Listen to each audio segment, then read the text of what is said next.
The base has dropped again on Thursday, May 23rd. It's Soccer Down Here PM, getting ready for the weekend around Major League Soccer and Atlanta United. We will not be having a Friday morning show. This is your replacement show. I'll be on a plane. It's a pretty early flight out to Salt Lake City for tomorrow night's match. You can watch it on Univision, or Unimas, sorry. It is an Unimas match at 9 o'clock. You can also watch on Twitter if you are so inclined. And you can listen on 92.9 The Game starting at 8:30 with our pre-match coverage. Kickoff will be just after 9 o'clock with myself and Mike Conti. And Mike will be joining us in about an hour to get us set for Atlanta and Salt Lake. But we've got a motley crew of contestants this evening. It's the usual Soccer Over There crowd. That's John cackling, as usual. That's, that cackle. Jarrett Smith is hanging around. He'll be in and out, but I think he's here right now. Yeah, just doing logistics because I forgot we were doing this. I'm driving home, and I'm listening to a podcast, and it just went dead. I'm like, what the hell? Who called me? Oh, God, we are doing that. Yeah. Like fumbling with my AirPods to get ready. Not even looking at the MLS schedule. Yeah, Jarrett's on top of things. This is going to be good. And Nick Alifi will be joining us as well. He'll be in and out of the broadcast. But we'll be catching up with Nick to get his thoughts on some stuff. Let's start with something that popped earlier today. The fan voting started for the MLS All-Star Game in Orlando, where they will be facing Atletico Madrid. There are 5 players who were highlighted by the MLS website, which the whole thing's bizarre. Okay, so the MLS website, who you would think maybe had a hand in putting together the All-Star ballot, put together a list of players who should have been on the list but were not on the list. Okay. 8 players per team are able to be voted on. That means there's some players who are left off. Eddie Segura from LAFC, he's left off. Okay, yep, I can see that. They have a good defense. Their defense doesn't get enough credit. Matias Vera from Houston, that's a crime. That is definitely a crime. Matias Vera has been really good this season. Brendan Aronson from Philadelphia, that's just wrong. He should be there. He's keeping Marco Fabian on the bench right now. Fabian's had some nagging injuries, but Aronson is making Philadelphia not miss their big signing. James Sands, who started every NYC match but one as an 18-year-old and playing very well. Yeah. And the biggest one, this guy, he's been the best player for Atlanta United this season. Miles Robinson, not on the list.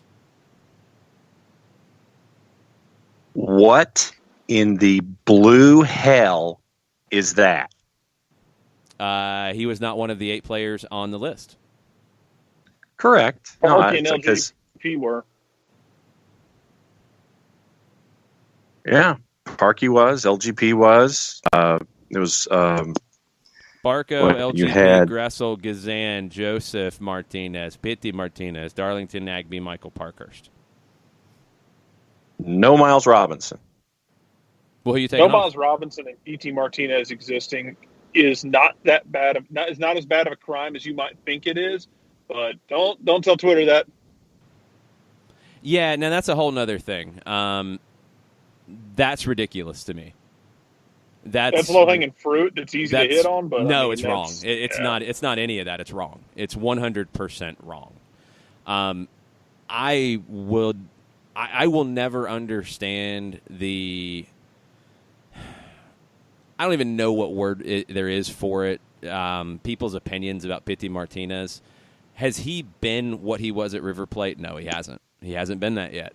Haven't seen that yet in an Atlanta United shirt. But some of the conversation about Pity Martinez is just sad. It's very, very sad. The lack of patience, the lack of understanding of a player's quality, I don't know. But yes, Pity Martinez should absolutely be on your All-Star ballot.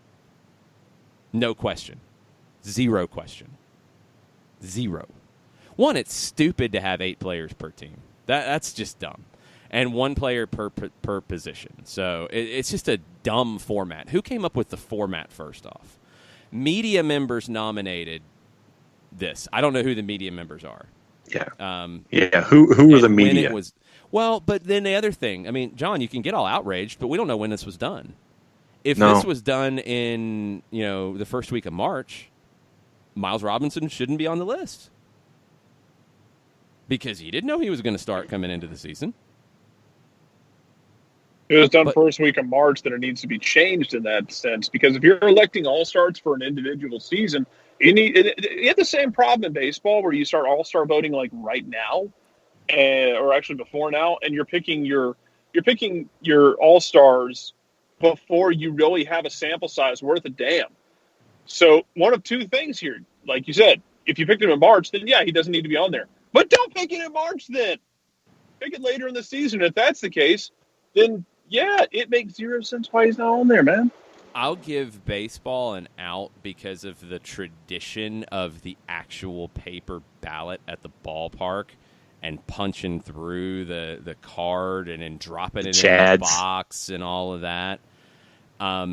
That's a tradition going back decades and decades. And, yeah, you got to print those things. There's no printing with an MLS All-Star ballot. You could have put together the list of players last week. I mean, like, why? Like, what are you doing, really? And to put, hey, guys. To do, yeah, go ahead, Nick, because I'm baffled. I'm sorry. I'm cruising through the mean streets of Dunwoody here. I don't know if I'm just letting you guys know we're rolling deep. I wish it was air horn worthy, but breaking news: the MLS All-Star ballot process is stupid. If you cannot, yeah. Can we just go ahead and hit the air horn? Can we hit the air horn? Yeah, we got it. Yeah, we got it. Okay, yeah, there we go. All right, good. Yeah, it's stupid. It's dumb. It's absolutely dumb. Jackson, what are your thoughts? Jackie Fresh, what are your thoughts on Miles Robinson not being included on the All-Star roster? How bad is that? Poop, poop, poop. He says it's poop, poop, poop. I am inclined to agree with him that it's pure number 2 and that they need to get that fixed. It's coding, right? It's not even like in today's web world, it's not even like coding. It's just like, delete, add, or just add. No big deal. Very simple. Add a button and get it done, MLS. Be better than this. Would you really need to even limit it to 8 per team? Could you just put a roster up and say, here, pick?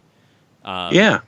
I mean, it's not difficult. So this is just a dumb format to begin with. And without knowing when these players were nominated and how it worked and all that, okay, whatever. But if you're looking at the list and people don't want to talk about it because, I don't know, people get caught up in their feelings, the player out of the 8 that's on the list from Atlanta United that should not be on the list is Michael Parkhurst. He's not a regular at this point. He is playing a lot of minutes in a lot of different positions, but he is not a guaranteed starter. He would be the one that, if you were doing it today, would be off of the list out of the 8.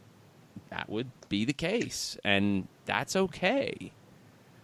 There's a very good chance Miles Robinson is added as a coach's pick, as a commissioner's pick, or there's a fan voting thing, too, that comes Your up. FIFA EA Sports 19 starting 11 guy. Usually you do that with guys who score goals because that's how you get your votes, is scoring goals in FIFA online games, and Miles wouldn't be that. So I think he'd probably be a coach's pick, and James O'Connor would have that decision, and we'll see what happens. It's an all-star game. It's not the end of the world. It's not the biggest deal. I mean, we'll be talking about Miles at the end of the season when it comes down to Defender of the Year voting and that type of stuff is where it will really get serious. But I think what this shows, when you're leaving off Miles Robinson, you're leaving off James Sands, you're leaving off Matias Vera, the process is just dumb. And like Nick said, it's down to coding at this point in terms of an app or in terms of a Twitter vote, in terms of setting up some social media to go out. It's not difficult. No, you could sit there and do it with a back end, like update person table where S last name equals Robinson. Cool. He's added. Let's go. Yeah. I mean, you could make it It's a easy. social media thing right now and say, do a thing on Twitter, who are the 10 players who should be part of the All-Star vote who aren't? Vote now. And then you add the best 3 or 4 or whatever. Just do whatever. If you need some engagement, there you go. There's your engagement. But the whole process is kind of silly, and that got everybody all riled up. So there you go. But the Pity Martinez part of it, yeah, I've got an issue with that one. I think that's some really bad overreaction right there. And looking at the list, I see Gaitan and I see Przbilko. So, I mean, for me, this was not something that was done in March. Bear is on it as well. Yeah, so then there is no excuse. So good call. There's no excuse for why you're not getting Miles Robinson on that list when you're getting guys who were signed in the last month to 6 weeks. So, yep, there's no outlet for you. MLS, you need to fix this or do something to add people to it or whatever, because this is kind of just goofy. But it's an all-star game. Welcome to Goofy. That's what happens. It's in Orlando. That's kind of fitting. Goofy. So since it is in Orlando, do we know if since it's in Orlando, if our beloved players are going to be playing in some local Orlando park, or are they actually going to be training at the actual stadium itself? I believe they will let them train at the stadium. Okay, good. Just one of those curious things, you know. If the park will be shut down for training, is going to be maybe they have like a Led Zeppelin cover band or something that's going to be occupying the park, and as a result, they can't get their proper training in. That would be problematic. The Dom Dwyer Memorial Training Session. He's not dead. No, but then you go to a field and you get kicked off. His career, though. Yeah, but he's not dead. you memorialize the guy's dead. He's not dead. He's memorializing the training session that failed. I'm not memorializing the guy.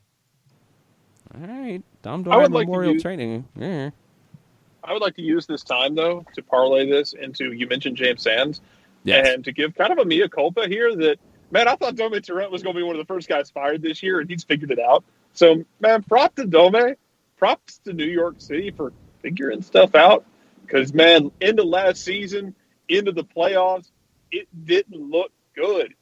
But Dome seems to have figured out life. James Sands certainly has figured out life. So I was wrong about that. I'm okay with that. New York City being good is fun. Two things that have helped him figure it out.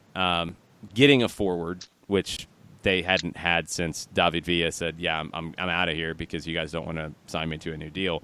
So I'm gone. That was one part of it. The other is 3-4-3. He went to a 3-4-3, and it's been working. Guys, that won't work, though. That won't work hold on. It is working? It is. Oh, okay. I was told repeatedly that 3-4-3 could not work in MLS. I'm sorry. I must have. I'm sorry. Okay. Yeah. They only have one loss on the season, by the way. They have a whole lot of draws, but they only have one loss. And we are talking about the 3-4-3, correct? 3-4-3? Yes. 3 in the back, okay. 4 midfielders, 3 up top. Okay. All right, cool. All right. I just wanted to make sure that we're all on the same page with that it actually can work in MLS. That's interesting. Thank you for clarifying that. Yeah, Dome has figured some things out, and his outside backs really seem to like it. Tinnerholm and Matarrita playing in the midfield as the wing backs in the midfield. They're kind of enjoying it. They feel very free. Just saying. It's working. It's pretty good. Mm-hmm. All right, let's look around MLS. Actually, let's take a break. Let's reset. We're going to come back. We're going to go through the MLS schedule, give you some thoughts on the matches coming up this weekend. Starts tomorrow with 3 matches, including Atlanta's. Busy schedule on Saturday. We'll run through. We'll tell you what we're thinking about it. You might not want to take all of our advice to your local bookmaker friends. We don't recommend Sometimes that. it may be good. If you're betting on MLS, we need to have a discussion anyway. This ain't the league. No. Have at it. It's dangerous, Prize Picks. but have at it. And Prize Picks is a whole different type of thing, and we'll get into that as well. It's on the individual side. But we're going to take a break. We'll be right back after this. Today's show is presented by Appolinsky & Associates, personal injury lawyers with over 30 years of experience, supporters of Atlanta United, Faction, and Inter-Atlanta Youth Football Club. If you've been hurt in a wreck, contact Steve today at steve@aa-legal.com or call in 24/7 at 404-377-9191. The initial consultation is free. A ranger station. I'd like to report a bear hug. Okay. I put out my campfire and Smokey Bear hugged me. So you drowned the fire, you stirred it, drowned it again, and felt that it was cold? Uh-huh. Yep, he's just letting you know you did good. Bear hug from Smokey Bear. Status update. I'm gonna let you go now. There are many ways to start a fire, but one sure way to put it out.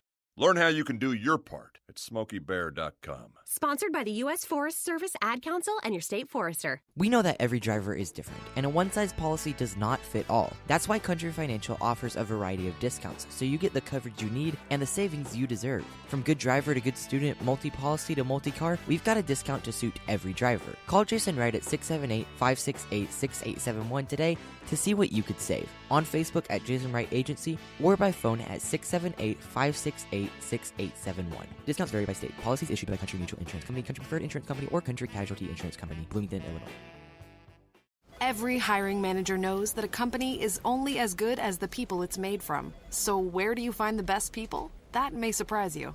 Meet the grads of life. Young adults of unique determination and experience. An ideal fit for your company in an entry-level position, internship, or even mentorship. They might not have every qualification you typically look for, but they're exactly who your company needs. This is talent worth knowing about. Go to gradsoflife.org to learn how to find, cultivate, and train this great pool of untapped talent. Brought to you by the Ad Council and gradsoflife.org.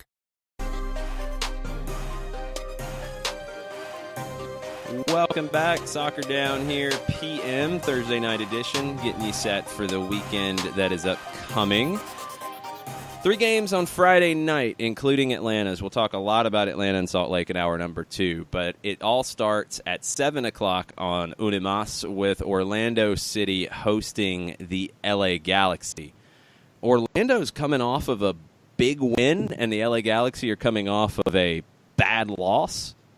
Does Zlatan score a bunch here, or does Orlando keep the good times rolling, John? I look at this one and I just thought that it was going to be an absolute wash. I thought that Orlando was going to kind of have more good times, and I thought that LA was kind of going to get more goals than last time. I don't think Zlatan goes off. I think the light switch goes on, but I don't think it goes completely and totally berserk. I'll go with an intriguing 2-2 draw. Jarrett, Nick, you guys want to chime in on Orlando and the Galaxy? This should be pretty ridiculous. I don't think they want to robot. We had robot Jarrett. There we go. Oh, it's always fun. I thought Nick was going to chime in. Sorry. Cue, Jarrett. Okay. I kind of wanted them to win without Zlatan and do it convincingly, so that we have this whole conversation of, man, does Zlatan make Galaxy worse? Nah, not right now. We don't. I am very much, and after the last few years, in the vein of until Orlando can sustain something and not win ugly, and by ugly I mean unconvincingly. Until they can do it consistently, I refuse to believe in Orlando. They don't have my trust. They haven't earned it. Here's your score lines of the 4 times that these teams have met. 2015, Orlando beat the Galaxy 4-0. 2016, Galaxy beat Orlando 4-2. 2017, Orlando beat LA 2-1. 2018, Galaxy won 4-3. These matches are always nuts. The home team's won every time. The Galaxy have lost 4 in a row, and this is the second game without Zlatan, so he will not be available for this one. I think there's going to be a lot of goals, but yeah, I'm thinking 3. No, I'm going to go 3-2 Orlando. I think they get the win here. I mean, the Galaxy have lost 4 in a row. I know. And there's no Zlatan to Jared's bail point. them out. Yeah, and that's the thing, is that for me, I'm just wondering who is going to score for LAG with Zlatan not in it, and I don't have that answer, and that's why I think that even though LA is better, Orlando gets that lifeline and they get the draw. No, I think Orlando wins. Your I'm saying that I think it's going to be a draw. I know you're saying that Orlando wins. I just think that there's not enough of an overturn for me with Orlando to make sure that they get full points. That's why I think it's going to be a draw. I think the Galaxy are horrendous at the moment. They've lost 4 in a row, and they lost to Colorado. I mean, it's the Colorado Rapids. They lost at home to the Colorado Rapids. First win of the year. Hey, guys. Yeah. Hey. I'm sorry. I'm a little distracted here. I'm in the again still in the mean streets of Dunwoody, reporting live. That's the LA Galaxy are coached by Guillermo Barros-Schelotto, right? Yes. Check. Oh, okay. He was the guy who everybody wanted to come to Atlanta and manage, right? Some people did. There was actually some pushback too on that. That was maybe 60-40? Okay. Yeah. All right. There was what pushback there was aggressive. Yeah, like that's definitely true. Maybe it was 70-30, but it was a very loud 30. Okay. All right. So yeah, I just wanted to make sure that all that was still in line. That Atlanta's coming off of one loss, and they seem in LA to be coming off of several losses. Okay. Just wanted to make sure I had my notes checked. They appear to be in line. Thank you, gentlemen, for confirming that. But I'm going to say also Orlando wins. You want one more, Nick? You might like this one. Okay, yeah, please. So the Galaxy have 22 points through 13 matches, 1.69 points per game, and they have lost 4 in a row. Atlanta, 20 points in 12 matches, 1.67 per game, and they've won 5 and 6. Okay. Oh, interesting. Yeah. That is very interesting. I find that particular statement informative and enlightening all at the same time. So I'm going to go Orlando. I'm going to go 3-1 Orlando. Nick is in rare form tonight. I like it. I am. Jared, you know what? I'll take 3-2 Orlando, with Orlando giving up 2 goals at the end to make it really uncomfortable for themselves. I think I'm going 3-2 Orlando. I don't know about that part of it, but I think there will be at least 2 goals in this match that are borderline stupid. And you can take that however you want, because it could be all kinds of stupid. The nightcap tomorrow night, 10:30. So after Atlanta and RSL finish up, you can tune in about midway through the first half. Join in progress. Bank of California Stadium is the site. LAFC hosting the Montreal Impact.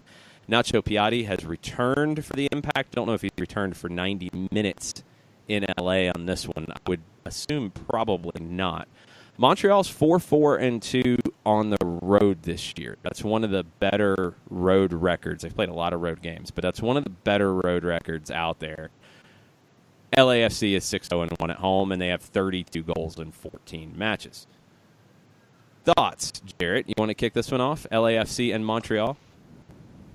LAFC is the best team in the league, and they're also getting the benefit of the doubt on literally everything, especially after their keeper got a yellow card for putting an attacker in a bear hug last week on what was an obvious talk. So when you're a really good team and you're getting a lot of things going your way, things gonna keep rolling in a positive way. I think they had a little bit of a slowdown early in the season. I think they have another one at some point this season. Not sure when that would happen, but I think like most teams, they'll go through it. I think they roll here though, and Vela's probably gonna score another goal, because why not? It's magic right now. He is magic at the moment. It's true. LAFC, to follow up on Jared's point, 7 red cards to LAFC opponents this season. 2 for Seattle, and 1 was at the very end. 1 was in the 10th minute, and it was also rescinded that week in Disco. But 7 red cards for LAFC opponents. Not all have affected results, but 7. I think it turns into 8. It feels kind of like last year for Atlanta with penalties instead of red cards, where it felt like, I think y'all talked about this yesterday, that Atlanta just went through that stretch where they were getting penalties every week, and LAFC is getting red cards every week, except I would rather get penalties every week than red cards every week, because one has a really high chance of letting you score. The other one, depending on the situation, can make things kind of weird. The last 2 ended up as draws, by the way. Seattle, after you'd beaten them 4-1 in LA, you went up there. Christian Roldan with the red card 10 minutes in for one of the worst decisions of the season. Edward Atuesta goes in and shoves Roldan. His arm goes up into Atuesta's face, and then he falls down, and he gets the hands to the face red card, which was epic and rescinded because it was a bad call. But LAFC could not find a goal to win that one. And then last week, you had a Matt Hedges red card in the 49th minute. Yes, 49th minute. You did find a goal to equalize, and it was a penalty, and it was Vela in the 80th. But you could not beat FC Dallas after beating them a couple days before. In the home and home series.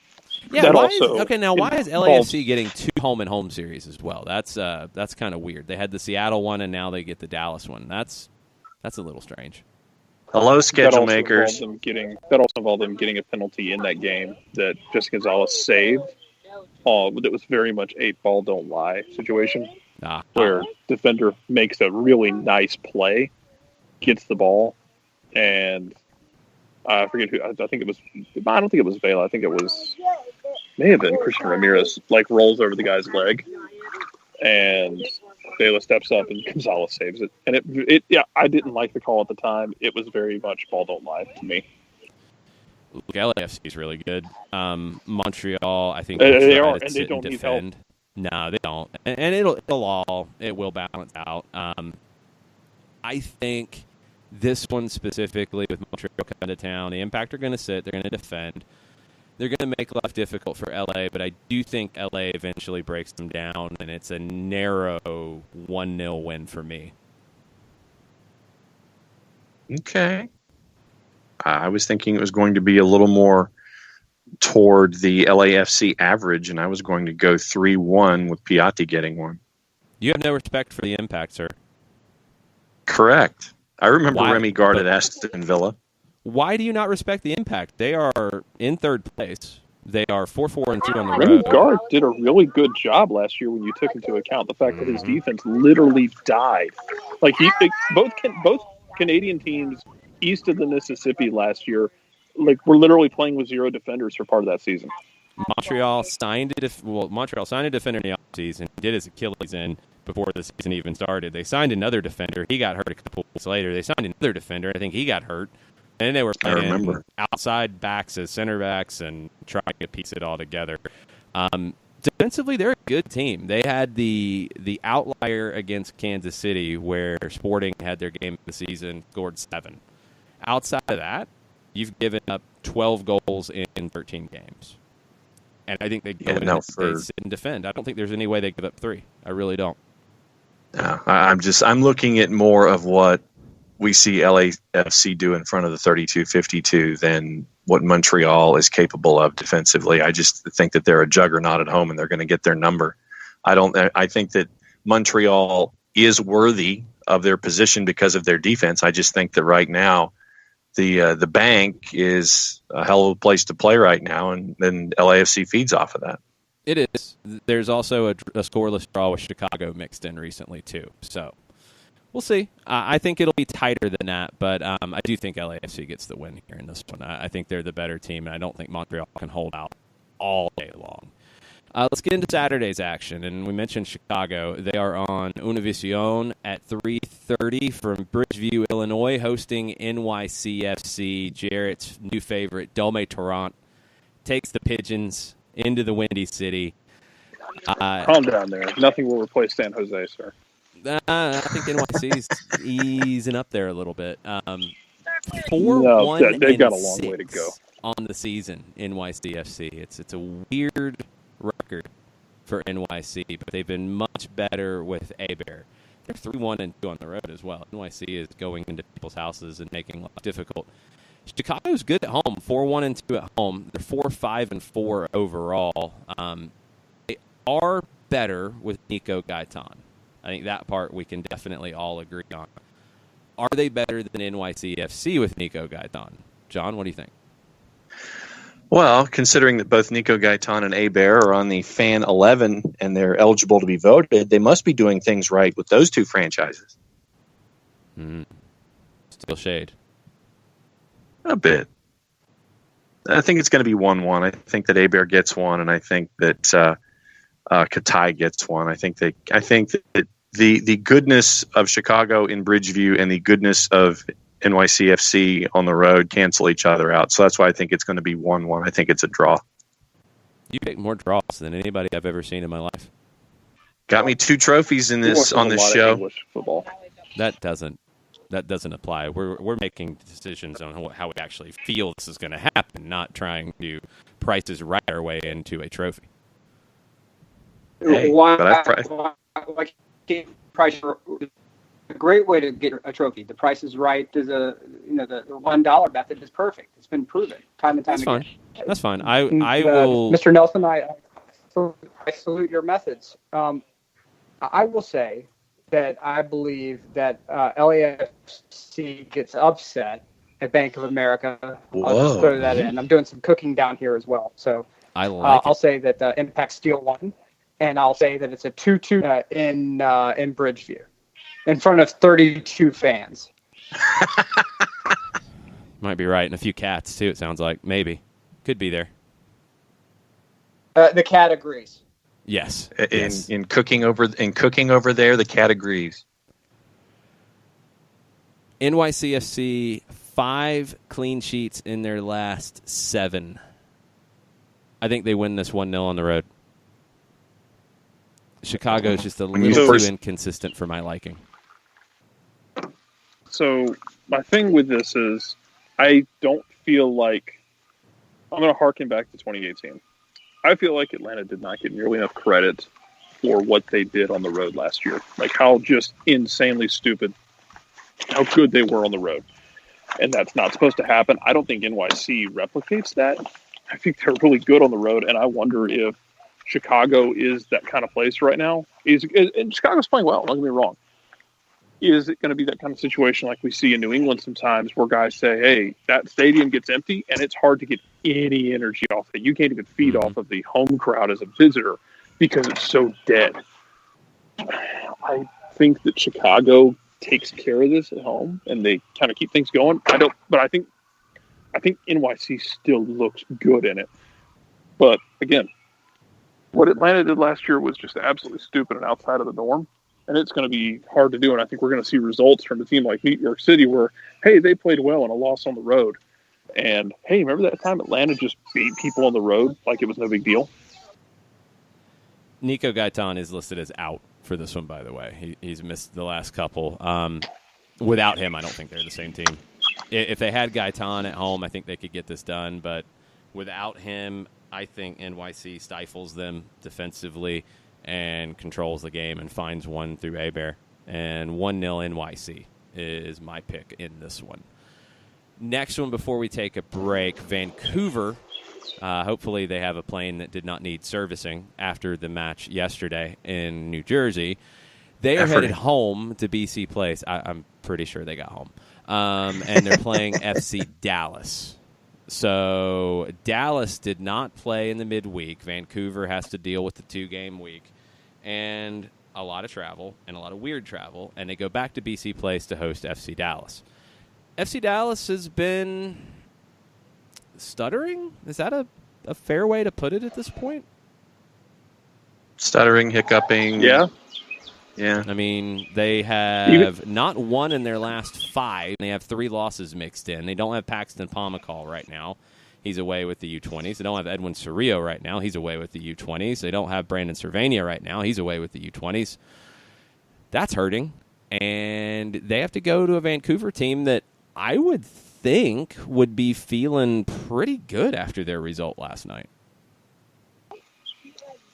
I go back to Dallas's win in Atlanta, where it was 2 really good counters, like perfectly executed counters, and otherwise you had a lot of Jesse Gonzalez standing on his head. Like, hey, road win's a road win, but there was still it wasn't perfect by any stretch of the imagination. And on another day, it doesn't go your way. I think that win in Vancouver for Atlanta is one of those things that we're gonna look back on and like, hey, that's a solid win as Dos Santos kind of continues to figure things out up there and how he wants to play and gets the guys he wants and gets them playing the way he wants, because now he just seems perfectly content to sit back and pop people. And as we saw in New York, I mean, they're capable of giving people trouble. They're not out there one of the top teams by any stretch. Don't mean they can't cause you problems, especially in Vancouver against a team that's sluggish right now. Vancouver's well coached. I don't think they're exactly what Mark Dos Santos wants to be just yet. He wants to have a pressing team. He gave a pretty long radio interview the week we were up there and talked about kind of his vision for what he wants the Whitecaps to be. And he wants them to be a pressing team. He wants them to be a high-energy team. And he doesn't have the players to do that right now. So he's making the best out of what he's got. And they've only lost one time in the last 6. That was the Atlanta loss. 2 wins, 3 draws in that time period. I think what they're turning into is a tough team to beat. I don't know if they're really a team that has a lot to win a lot of games, but I think they're a tough out. And in this type of situation with Dallas sputtering right now, I think Vancouver can take advantage. And I don't know if they have enough to get the win, but I don't think they lose it. I'm going to go with a John Nelson special draw of 1-1. Right there with you, brother. Yeah, and why am I shocked about that one? Well, to your point, I think that Vancouver is a tough team to beat. I just don't think that they are a tough enough team to beat you. So what McMath started on Wednesday night, which means that Maxime Crépeau probably is going to start on the weekend. And you're going to need a keeper who stands on his head. And hopefully the guys have gotten nap time in, slept on a plane. I don't know if you're going to need a keeper that stands on his head. I don't think you're going to be under that much siege. I think, it's different when you're on the road at Red Bull and dealing with the travel you dealt with. And you're playing the Red Bulls. The way you neuter their press is you sit back and defend, and you don't try to control possession. So that was by design. They haven't really been that team. I don't know where that narrative's coming from. Crépeau was under some siege when Atlanta played up there, but I think he made 5 saves. I mean, it was 6 shots on target. Sounds about right. That's not absurd. It was one sequence with 3 saves that maybe gives you a different feeling than was actually the case. I don't think Vancouver's under siege here. I don't think they put Dallas under siege. I think it's kind of a back-and-forth game. The key to it is Adnan getting free down the left. Don't shoot a PK.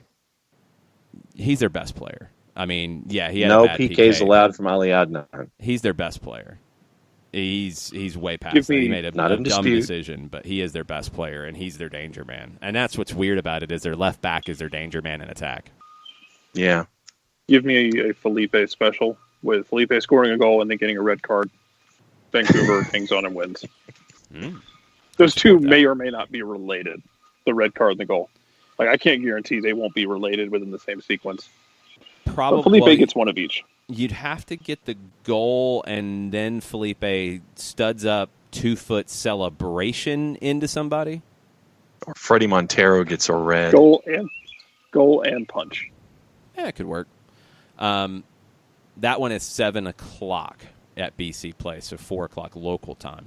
All right, we're going to take a break. Come back. We'll get into the rest of the evening games on Saturday, a couple games on Sunday as well. Hang out with us. We'll be right back after this. As a business owner, you know that every year brings new challenges and opportunities. The success of your business demands expertise and focus. And Country Financial can help you keep that focus by helping ensure you have the right insurance protection in place to meet your goals. Jason Wright can help you create a customized insurance plan that has coverages designed just for your business. Give Jason a call at 678-568-6871 or reach him on Facebook at Jason Wright Agency. Coverages vary by state. Policies issued by Country Mutual Insurance Company, Bloomington, Illinois.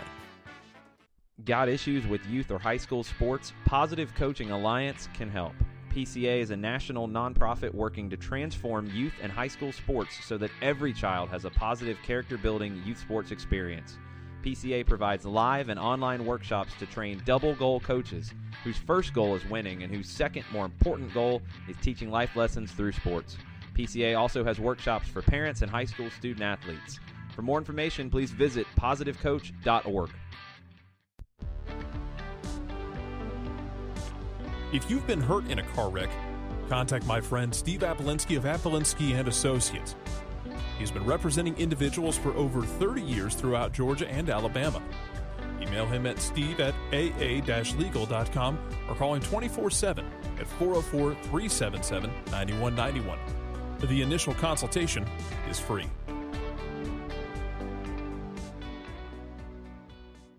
I adopted Bento in 2010 from a shelter. This cat makes me make art. He's always motivating me to draw pictures of him. He just is motivating artistically. He's my best friend, but a lot of people know him as Keyboard Cat. Keyboard Cat, YouTube star and shelter pet. Amazing adoption stories start in shelters. Start yours today. Visit theshelterpetproject.org to find a pet near you. Brought to you by Maddie's Fund, the Humane Society of the United States, and the Ad Council.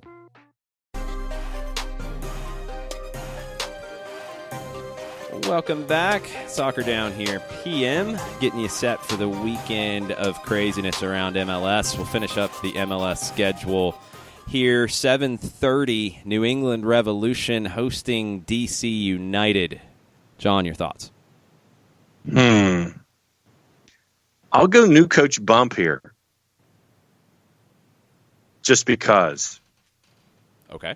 So I'll go with the shocking 2-1 Revs win here. Just because it's a semi-new coach? It's not the new coach? Just because it's a semi-new coach. A semi-new coach. Okay. Jarrett, thoughts? Jarrett, no, I'm gonna jump in for Jarrett. I will sadly agree with John here. As we all know, I hate anything Bruce Arena related, and I know that he's not on the touchline this weekend, correct? Yeah, I mean, I think he's there large and in charge from now on. I think so. No, he's not. No, he's not. Nope. He's not there. Nope. Okay, so he's not. Okay, so I still think that there will be an improved performance because I think the people who are there know the reputation that Bruce does have, and they're going to show out. So I think for one game, you're going to get a one-game bump out of these guys. And Jared is still stunned in this one. All right. I think. You think DC's going to put 2 or 3 on the board? I don't think they're going to put 3 on the board, but I think they win 2-1. Revs will be better, but they're not that good. And DC did rest a bunch of people against Betis, so I think they'll be okay here. Cincinnati hosting the Red Bulls, 7:30. Red Bulls, second game of the week. Bit of a letdown on Wednesday. They did rotate the squad a good bit. They go to Cincinnati, who had a really bad loss in Orlando. What are you thinking here, John? I got to go 3-1 Red Bulls. I think that they're going to have that Robert Conrad-ish ever-ready battery on their shoulder with the point to prove and the machismo and the puffed-out chest. And I still think that Cincinnati's got a lot of stuff to figure out. And I know that Yohan Demay is short time, but I just don't see it happening. And what was the stat that came out after the Garza injury? 7 of their 8 losses have been with him out of the lineup. So therefore, Greg Garza not in the lineup. Cincinnati loses 3-1. Yeah, they've really struggled without him, and they're still figuring out who they are. They're in a lot of flux right now. I think against a team like the Red Bulls that know exactly who they are, and they're probably just going to double down on who they are, Red Bulls 2-0. Yeah. I'm going to say I'm going to agree with the Red Bulls 3-1. I think they're out for blood, and Cincy is like whenever you watch the nature show and you're like, oh no, little whale, you can outswim the great white, you can do it, and no, it's not going to happen. Dreaded run from it, destiny arrives. The Red Bulls are going to run them over, and I think those 3 goals are going to come in the first half, and then they're just going to bunker like hell. They'll allow 1 fluke goal in the second half, and that'll be it. Kind of like the gazelle in the Nat Geo special trying to run away from the cheetah. Yes, that's right. The slow gazelle. Everybody's like, come on, little gazelle, you can do it. Nope, it's not happening. And then David Attenborough comes on and narrates the cheetah slowly munching down on said slow gazelle as we all cry at home. That could be what this game looks like, definitely. The last of the 7:30 games might be one of the most interesting games of the weekend. Portland Timbers, their long road trip, as they wait for Providence Park to get finished up, they go to Philadelphia to face the top team in the Eastern Conference, the Philadelphia Union. This is a sneaky good game. It's one that I'll be looking forward to checking out once I get back from Salt Lake City. John, what do you think about it? I got to go with Philadelphia at home. So far, top team in the East for a reason. So I will go 2-1 Philly. And for those who like to empty their wallets either physically or electronically, not that we are condoning or endorsing that kind of behavior, right now Philadelphia is minus 153 on the board.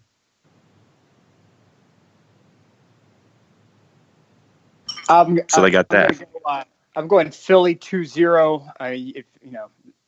They're where they are for a reason. I can't, as much as I would like to see Portland handle the business. I think it's Philly all the way. I don't think there's going to be too much conversation about this come next week.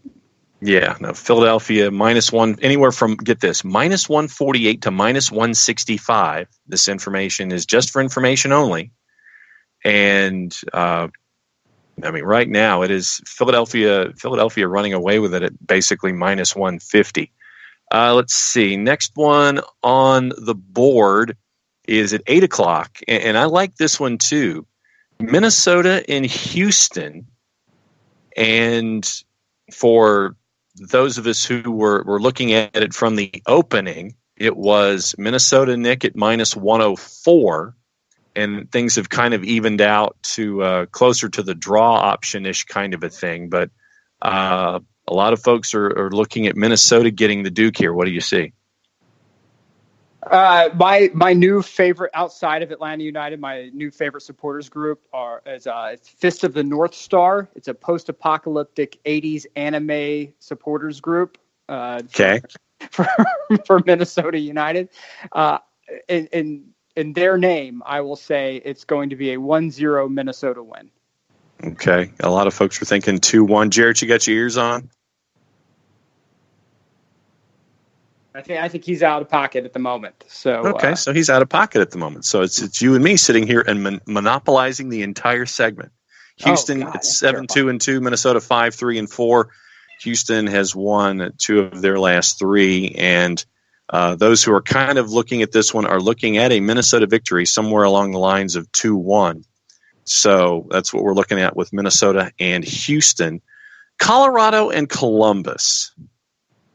I feel like there should be like a laugh track there or something. It's like every time you just mention Colorado, you just get the laugh track going.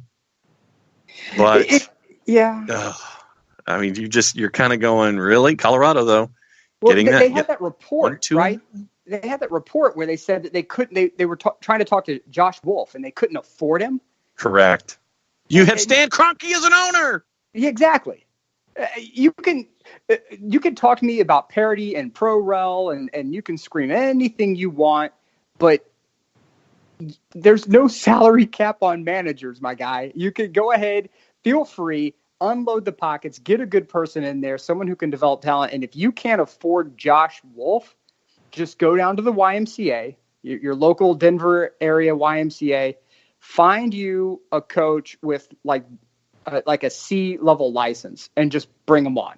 Just say, look, we're going to pay you part-time. You can get a free chicken finger basket and and whatever beer of your choice, a solitary single beer. Well, you're in Colorado, so it'd have to be Coors, wouldn't it? There's a lot of better beer than Coors in Colorado. I'm sorry. I can't allow that one to slide. There's a lot of quality beers. Breckenridge Brewing is phenomenal.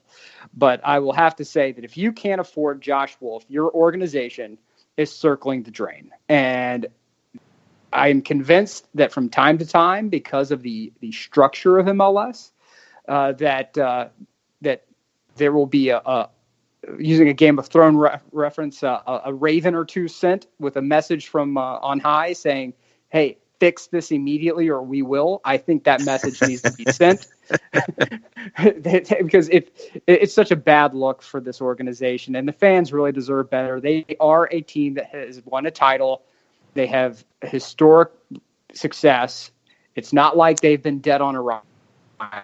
Get these people a proper manager, someone who can develop talent and let this organization somewhat thrive. And if Stan Kroenke doesn't want to do it, get him out. You have the owners. I don't think there will be too many owners that will push back on that.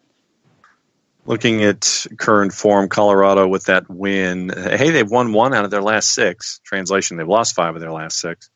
Columbus has lost 2 in a row and have lost 5 of their last 6. I don't know what's going on right now with Caleb Porter and trying to figure things out with Columbus. So does Colorado get win number 2, or is this just another one of those draws that is kind of in the neighborhood of where things have been the last 5 times these two teams have met? I'm going to say this is 1996 MLS. You're really not going to want to watch it. It's going to be a 0. I'm going to say it's going to be 0-0. I really thought Porter would, and I get that there's a need to give Porter time, and that there should be some allowances, especially since they seem to be hemorrhaging talent right now. They're hemorrhaging talent. I just believe that there has to be a moment when it clicks for this team. And I don't know what's going on with Porter, and I don't know why Columbus can't get it together.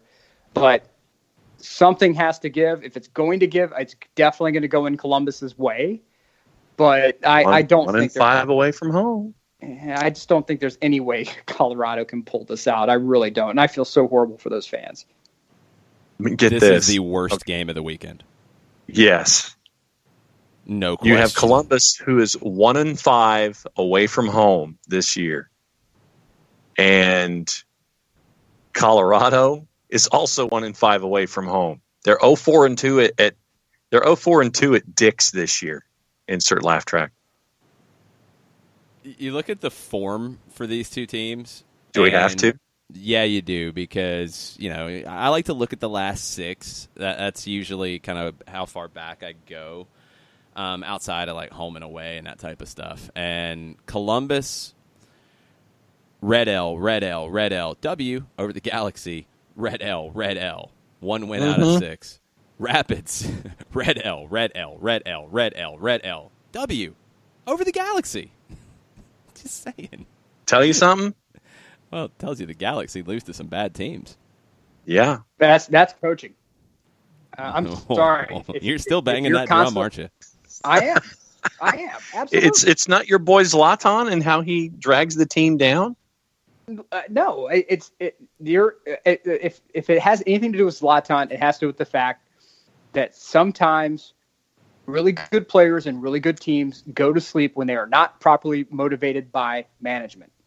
When you have a manager who is not properly tuning that team up, you will get stupid losses like that. And for the LA Galaxy to look back on their little timeline and see 2 L's handed out to organizations that seem to be floundering, that's a you problem. That's not an MLS problem. That's not this player had an off day, or we have a new system we're implementing. Oh, no. That's a you problem. If you can't handle Colorado, it's a you problem. So there's a lot of conflicting numbers in this one, and yeah, I'm with you, Nick. Like if you can't beat Colorado, there's a problem, and Caleb Porter might have a problem at the end of this one, because you start to compare these things. Colorado have conceded at least 3 goals in their last 4 home games. Okay, Columbus have failed to score in 5 of their last 7 away from home. Something's got to give. Columbus have lost their last 5 matches away.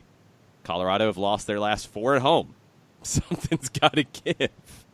This is like that mess.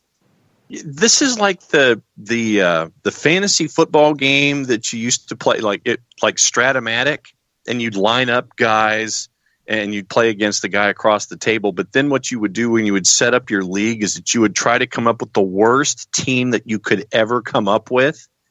And you and your buddy would play those 2 really awful teams against each other. And so it would be like every time that the defensive end would hit the running back would gain 4 yards, but the running back was so bad that every time he'd be hit by a defender, he'd lose 3 yards. That's what you're getting in this one. This is awful football.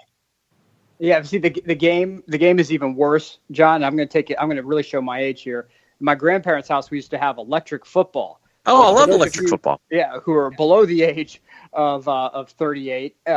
It consisted of like the field was like green aluminum, and you had these little metal players. And you turn the motor on, and then the players go. Yeah, and the thing is, it's like it's sort of like turning on the lights and the cockroaches flee. It's the same thing that like the players have no rhyme or reason. They just kind of run, and you're like, yay, random movement of my player. That's exactly what you're going to have in this game. It's MLS 1996.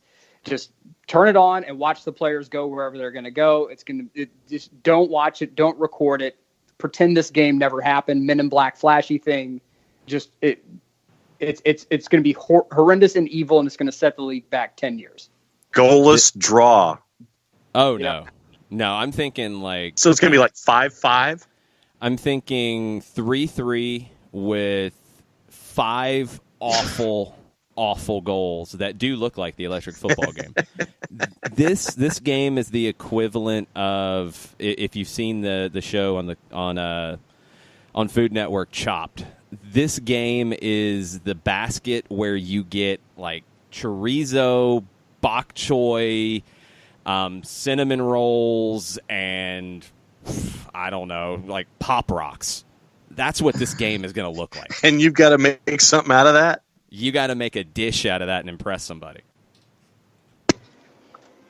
Yeah. Oh, that's gonna be awful football. And again, I'm convinced this happened with New England, and there's no one out there who will be able to tell me any different.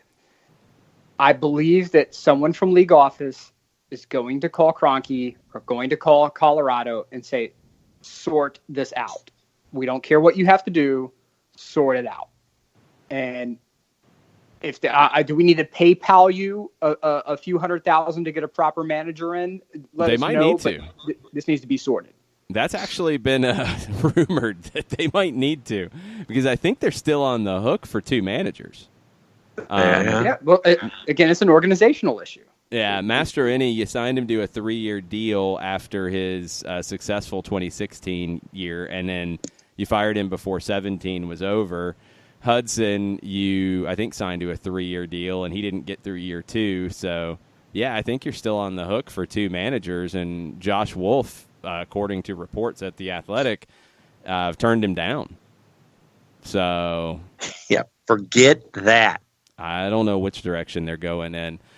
Your game's on Sunday, and we're going to run through these just like super fast just to let you know that they're there, because, you know, we have Mike Conti, who we're going to talk to in just a bit as we start talking about Real Salt Lake. Yes, Sporting Kansas City and their taxi squad, I don't think they've had to sign any more emergency hardship players. They might be getting some guys back. They're hosting Seattle, the Chad Marshall-less Seattle Sounders, and Toronto is hosting San Jose. So Jarrett's probably off getting ready for that one, scouting, washing his parlay jersey, getting ready to go to cheer on the Quakes.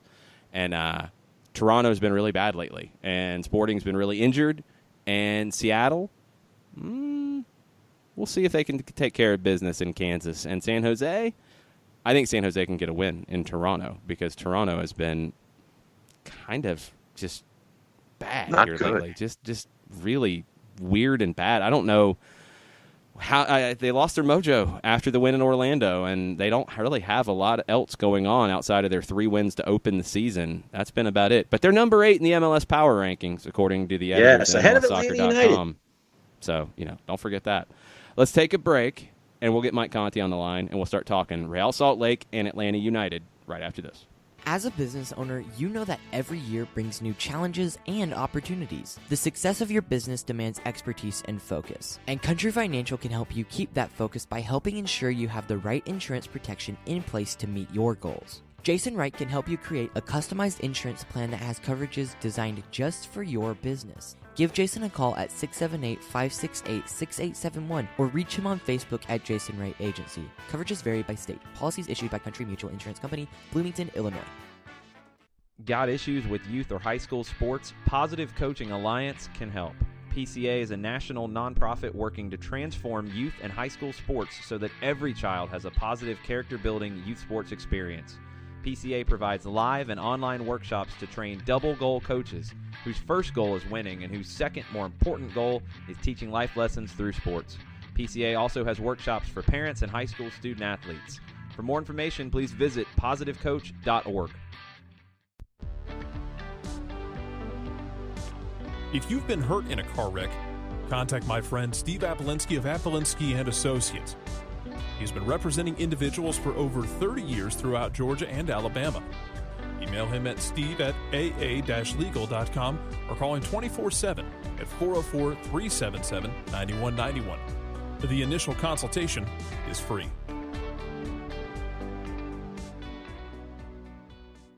I adopted Bento in 2010 from a shelter. This cat makes me make art. He's always motivating me to draw pictures of him. He just is motivating artistically. He's my best friend, but a lot of people know him as Keyboard Cat.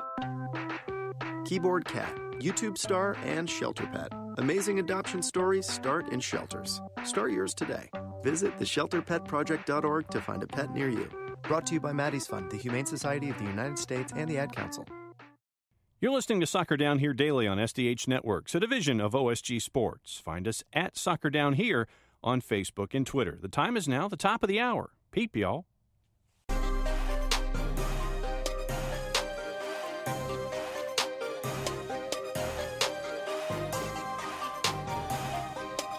And we're back, hour number 2, getting set for Real Salt Lake and Atlanta United, and somebody who has been studying Real Salt Lake quite a bit, along with myself, Mike Conti from 92.9 The Game. What's going on, Mike?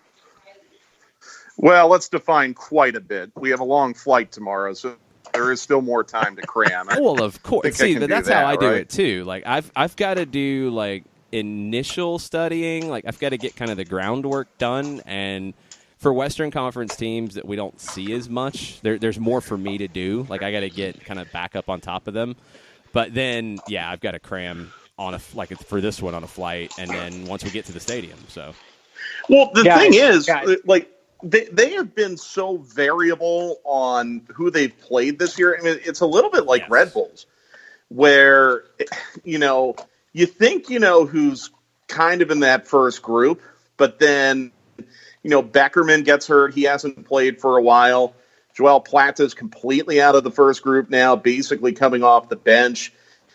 Baird has been in and out. We talked about Baird on Wednesday, Jason, about a national teamer that I really like. And he's kind of in and out with Petke. So they are a little bit difficult to scout from that standpoint. I think the one thing we know is you're going to Salt Lake. Very, very tough to play there. Atlanta United has had success there, but more travel, altitude, a little bit of, cold, clammy weather thrown into it now, and there will be nothing easy about getting 3 points tomorrow. I believe Nick Alifi had some thoughts. Yes. Yeah, guys, outside of getting in a land war in Asia, the second greatest folly is believing you'll actually do the work on the plane. So you actually do work on the plane, Jason. I do. I do my studying on the plane. I'm usually reading or studying on the plane. I don't sleep on planes. I can't. Even overnight flights, I can't do it. I can't make myself fall asleep. So I'm reading a book on my phone. Gracias, Gustavo, for sending me multiple books to read, because Gustavo's the man. Gustavo's the MVP. Yes, Gustavo's definitely the MVP. But then for games like this, like, it's a perfect time to kind of just shut things down and study. And now that we've talked about albums that you don't have to skip through all week, I'm set. I can just throw a bunch of those records on my phone, and I'm good to go. Yeah, I mean, look, seatback TV on Delta is pretty limited. Unless you like The View or the 12 o'clock news out of New York City, you're not going to have too many seatback TV options tomorrow. So if you're like Jason, I can't watch that stuff. I work in a place where you debate sports every day. I don't want to escape that. It's terrible. Exactly. No more of that. So I'm kind of with Jason. Like, now I'm a bigger guy, so I take up a lot of space in the seat. We are not flying up front, so my amount of work that I can do on a plane is somewhat limited by how much space I have. But you can find a way. I mean, there are really few better ways to pass the time in a long flight than that. When we're going to Orlando, yeah, not so much, because it's a 45-minute flight. There's very little you can do. But fortunately, we see Orlando multiple times a year, and we're a little bit more ready for them. Yeah, the Western Conference ones are the tricky ones just because, you don't see them as much. We played Salt Lake twice now. Luckily, we saw them kind of late last year, and they haven't had too many changes, but they're a tricky one because Mike Petke, he really works with a whole group, and that's something that I've come to really appreciate about Petke is he's a manager who gets the most out of his group, but he keeps everybody involved. If you're playing well in training, you're going to get a start here. And if you're not getting the start, you're going to be ready to come in off the bench because he continually talks to these guys and is coaching guys up. He's a great coach. I mean, really one of my favorite in MLS. And along with that, he is very, very good at preparing his team to face top-level competition. You saw what he had them very ready to play last weekend against Toronto, and they got a 3-0 win. RSL, for whatever reason, is one of those clubs that seems to always play to the level of their opponent, whether it be playing up to that level or playing down to that level. Does that make sense? Like, they'll go out and they'll play a super game against Red Bulls or a super game against Atlanta and then turn around and only scratch out a 3-2 win over Colorado as they did this year. They've been kind of funny from that standpoint. And, Mike, when you look at, it's one of these that you can't put your finger on about RSL across the board, but you've got those guys, the ones that we all, gravitate towards, our favorite Bond villain, Damir Kreilach and Corey Baird, and you have the guys that really can put the fear in Atlanta United. Let me go and take it from a bit of a different perspective. No Tito Villalba. So what are you anticipating when it comes to a lineup or the folks that have hopped on the plane and what it might look like? Well, not knowing for sure who's traveled, my guess would be I think Joseph's fine. I think probably Pitti. But I could see a scenario where Julian could play centrally. You could start Miram and Pereira. If you're going for the most minimal changes, it would be Joseph up top. I think Pereira on the left, Pitti centrally, and Julian on the right. That's Fred the dog, excuse him. I would like to get... So Fred likes the idea of starting Miram and Pereira? No, this is his arguing voice because he knows dinner's about to be on the table. So I want to get Remedi back in there. I would think Remedi Nagbe in your midfield. And then your back line, that's where it gets interesting because I'm looking at Leandro here at playing and starting in all 12 matches this year. He's played all but 10 minutes of the season. And I don't think a lot of people have talked about the value of maybe being able to give Julian a day off, Leandro a day off in the same way that they did for Miles Robinson last Wednesday in Vancouver.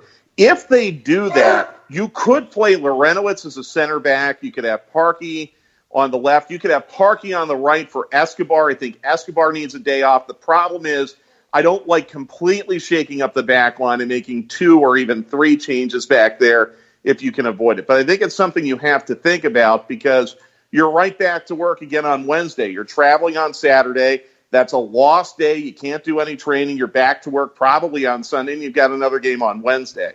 So it's tricky. You have to be very, very careful in how you handle that. I'm going to hit you with a tweet from Taylor Twellman. It just popped up in the last couple of minutes about the back line, and it's about the All-Star vote that came out too. He takes it in a different direction than we have. This is Taylor's tweet. Calling on my colleagues because MLS media members voted on who were the 8 players from each team. So that's why that's coming up. Taylor says, calling on my colleagues to, quote, better assess, unquote, games and performances. Because if you've watched Atlanta United, then you'd realize Miles Robinson has been a big reason why they are tied in MLS with 9 goals allowed. all caps, not LGP. Ask teammates and coaches, and they will thumbs up. That's a little harsh. Yes, I think that was my gut too. I look. Miles has been Atlanta United's best defender, and I think their best player overall through the first 12 matches. So I agree. And Fred the dog here is really getting very anxious about it. I agree. Huge snub. I don't know how that happens. It is a major snub. Yeah. But don't make this a referendum on LGP. No. I think LGP has been beyond solid this year. He's had one or two moments of head scratching, but for the most part, LGP has been totally fine this year. He has been an all-star level center back in this league. So I'm not with Taylor on that one, trying to make it a one or the other question. I think it could be a both question. This is the problem when you have a big club with a lot of really good players. Someone is going to get left out. If it were up to me, and I have to be really careful how I say this because I'm trying not to have it come off negatively. I think he's been really good this year and is worthy of all-star consideration.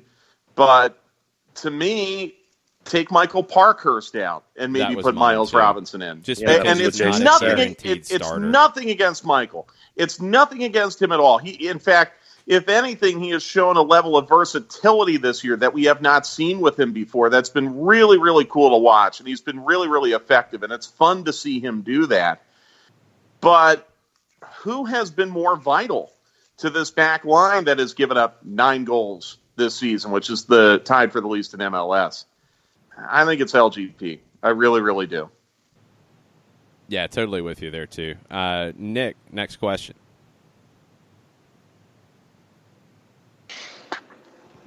My next question? Uh-oh. Yeah. Which question you want, man? Whatever you have to ask us about Real Salt Lake and Atlanta United. I got questions for days. I got all kinds of questions. Okay, here's the question I have. And I'm stewing over this because as we sit here and talk about the level of play, and Mike, you brought up a great point, how they play either up or down to the level of their opponent. And I'm just sitting here listening to, and I'm thinking, they have Petke. Petke just seems to always find a way to get the job done. And he's been asked to do, and guys, correct me if I'm wrong, the ability to do, is there a manager out there who's had to do more with less than Petke, really? Like you're talking about when it's just been dumped on him, like, hey, you have this guy, okay, this guy's gone. Hey, we're going to bring in this cast off. Okay, that's not going to work. This guy's get hurt. This guy does what? And then Petke goes out and somehow he is that guy. Well, Nick, I would say Anthony Hudson was asked to do with more with less and did not have much success doing it.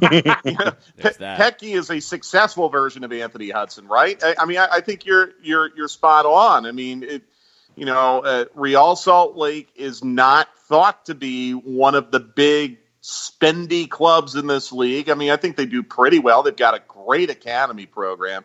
They've done a great job bringing guys through academy. I mean, you got to give them full credit for that. But they are not a team that is really at the top of any rumors when you hear of a big transfer in from another continent or within MLS or in free agency or anything like that. So, honestly, I think I don't know if there was a discussion or not, but Mike Petke absolutely should have been interviewed for the men's senior national team job. Yes.